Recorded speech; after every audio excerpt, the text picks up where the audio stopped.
പ്രമേഹത്തിന് മരുന്ന് എടുക്കുന്നവർ പ്രോപ്പറായിട്ട് മരുന്ന് കഴിക്കുന്നുണ്ട്, എക്സസൈസ് ചെയ്യുന്നുണ്ട്, ഭക്ഷണത്തിന് പ്രോപ്പറായിട്ട് നോക്കുന്നുണ്ട്. എന്നാലും അവരുടെ കോംപ്ലിക്കേഷൻ എന്തായാലും വരുന്നുണ്ട്. എന്ന് വെച്ചാൽ ഷുഗറിന് മരുന്ന് കഴിക്കുമ്പോൾ ഷുഗർ കൺട്രോളായി ബ്ലഡിൽ കൺട്രോളായി നിൽക്കും എന്നുള്ളതല്ലാതെ വേറെ ഒരു കാര്യം ഒരു മെച്ചവും പ്രമേഹത്തിൻ്റെ മരുന്നുകളിൽ നിന്ന് കിട്ടുന്നില്ല. എന്ന് വെച്ചാൽ ഷുഗർ കൂടുന്നില്ല, 100% കറക്റ്റാണ്, യാതൊരു കാര്യമില്ല. ചിലത് ഇൻസുലിൻ പ്രൊഡക്ഷൻ കൂട്ടിയിട്ട് ഷുഗർ കുറയ്ക്കുന്നുണ്ട്, ചിലത് ഇൻസുലിൻ്റെ സെൻസിറ്റിവിറ്റി കൂട്ടിയിട്ട് റിസപ്റ്റർ ആക്ടിവേറ്റ് ചെയ്തിട്ട് അതിനകത്തേക്ക് പ്രോപ്പറായിട്ട് കയറുന്ന രീതിയിലുള്ള മരുന്നുകളുണ്ട്, ചിലത് ഇൻസുലിൻ റെസിസ്റ്റൻസ് കുറയ്ക്കാനുള്ള മരുന്നുകളുണ്ട്.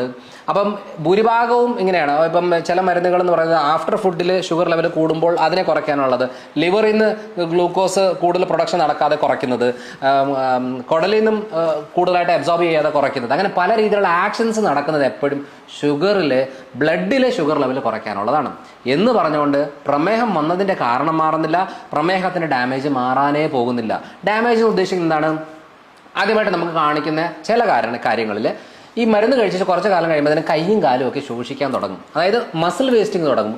നല്ല വണ്ണമുള്ള ആണെന്നല്ലോ, എന്ത് പറ്റി ആകെ മെലിഞ്ഞു പോയല്ലോ എന്ന് പറയാറുണ്ട്. അവരുടെ ഷുഗർ കൺട്രോൾ ആയിരിക്കും, മരുന്ന് എടുക്കുന്നവരായിരിക്കും, ഈ കൈയും കാലും ഒക്കെ ശോഷിക്കും. അതായത് മസിൽസിൻ്റെ ഒരു കപ്പാസിറ്റി കുറയും. അപ്പോൾ ഇങ്ങനൊരു കപ്പാസിറ്റി കുറഞ്ഞു കഴിഞ്ഞാൽ വരുന്നൊരു ഇതാണ് ആദ്യത്തെ ഒരു പ്രശ്നം എന്ന് പറയുന്നത്. രണ്ടാമത്തെ പ്രശ്നം എന്ന് പറയുന്നത് ഈ ന്യൂറോപ്പതി എന്ന് പറയും. കാലയിലും കയ്യിലും, പ്രത്യേകിച്ച് കാലയിലാണ് പുകച്ചിൽ, മരവിപ്പ്, ഇങ്ങനെ മുള്ളു കുത്തുന്ന പോലത്തെ ബുദ്ധിമുട്ടുകൾ, ഉറുമ്പരയുന്ന പോലത്തെ കാര്യങ്ങൾ, ഇതെല്ലാം കാലയിലേക്ക് അനുഭവപ്പെടുന്ന ഒരു കാര്യമുണ്ട്. ഇത് തന്നെ കൈകളിൽ അനുഭവപ്പെടും. അതേപോലെ തന്നെ ചിലപ്പോൾ ഏത് വിരലിനാ തൊട്ടേക്കുന്നത് എന്നുള്ളത് ക്ലാരിറ്റി കിട്ടത്തില്ല. എന്നാൽ ഇവർ പറയുന്നത് എന്താ, ഞാൻ മരുന്ന് കഴിക്കുന്നുണ്ട്, ഷുഗർ ഓക്കെയാണ്, കാര്യങ്ങളൊക്കെ പറയുന്നത്, പക്ഷേ ഡാമേജ് വന്നുകൊണ്ടിരിക്കുകയാണ്. പിന്നെ വരുന്ന ഡാമേജ് എന്ന് പറയുന്നത് മൂത്രത്തിൽ പത ഇങ്ങനെ വന്നുകൊണ്ടിരിക്കുകയാണ്, പത കൂടുകയാണ്. മൂത്രത്തിൽ പത കൂടുന്നു, ക്രിയാറ്റിൻ ലെവലിൽ വേരിയേഷൻ ഉണ്ടാകുന്നു, യൂറിയ ലെവലിൽ വേരിയേഷൻ വരുന്നു, കിഡ്നിക്ക് ബുദ്ധിമുട്ടുകൾ തുടങ്ങുന്നു, പൊട്ടാഷ്യം ലെവലിൽ വേരിയേഷൻ, സോഡിയം ലെവലിൽ വേരിയേഷൻ, ഈ ചേഞ്ചസുകളെല്ലാം വരും. എന്നാലും ഇവരുടെ ഷുഗർ വലിയ കുഴപ്പമില്ലാതിരിക്കും. എത്രയെന്ന് പറഞ്ഞാലും 150-200 ഉള്ളിലായിരിക്കും ഇരിക്കുന്നത്. ശരിക്കും പറഞ്ഞാൽ ഡാമേജ് തുടങ്ങുന്ന എല്ലാവരും പറയുന്ന ഹൈ ഷുഗർ ഉള്ളപ്പോഴാണ്.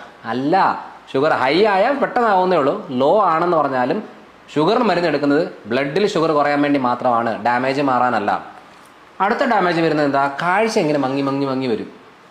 പ്രോപ്പറായിട്ട് കണ്ടുകൊണ്ടിരുന്ന ആൾക്കാർ പിന്നെ എത്ര ഇതാക്കി നോക്കിയെന്ന് പറഞ്ഞാലും കാണാത്തൊരു രീതിയിലേക്ക് വരും.